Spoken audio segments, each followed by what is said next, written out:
30 men could beat up Mike Tyson, so 100 could definitely murk a gorilla. But Tyson would physically ruin at least one and probably some of those men. And that's where the problem's at. Let's break it down. Gorillas are non-violent and actually go out of their way to avoid conflict. 100 men pulling up for smoke would have this energy. And speaking of energy, gorillas have terrible endurance. They fight the way the fades they run are like how they're hung, not long at all. You have to remember, the main thing that made humans such a nightmare for the thumbless was the power of friendship and stamina. The gorilla's liable to catch a heart attack. Also, I'm gonna be real with you, y'all overrate gorillas by an insane degree. I know that because this right here should have never been a debate. A gorilla's not finna run through 100 men, and also, y'all talking like this a movie fight scene. This ain't 100 one-on-ones, this 1 on 100. Jujutsu Kaisen level jumping's the only outcome. One hyena to a lion is a chew toy. 20 is a life lesson. Now, there's a catch. Gorillas have a stronger bite force than a grizzly bear, and a gorilla batter arm to the back would probably crack your constitution like a glow stick. This is what 100 people looks like. 100 men could kill a gorilla. 100 men could not kill a gorilla without some meeting Batman's parents, especially if the gorilla's fighting for its life. Someone's getting their eyes gouged out, someone's getting their arm bit through, and someone's gonna be able to use Face ID 20 feet away. Now it's a question of altruism over ability. The bystander effect would do numbers, and no one's gonna want to be the guy to get KIA'd at first contact. So to recap, 100 men could kill a gorilla. 100 men wouldn't kill a gorilla, they get sabotaged by self-preservation. The gorilla would be overwhelmed or at some point exhausted, but not before getting absolutely medieval on some unlucky men. And we have strayed so far from the days of Harambe. The more you know, for now.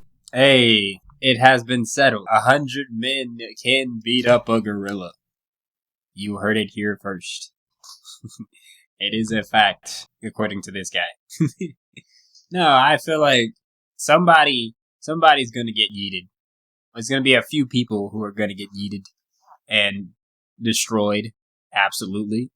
But I feel like we have enough men power to overpower that gorilla. Especially if we have like a tier list group of men going after this gorilla, guaranteed they're winning, bro. Like, if we had this list here, it's curtains for the gorilla. The gorilla is going to have a bad day.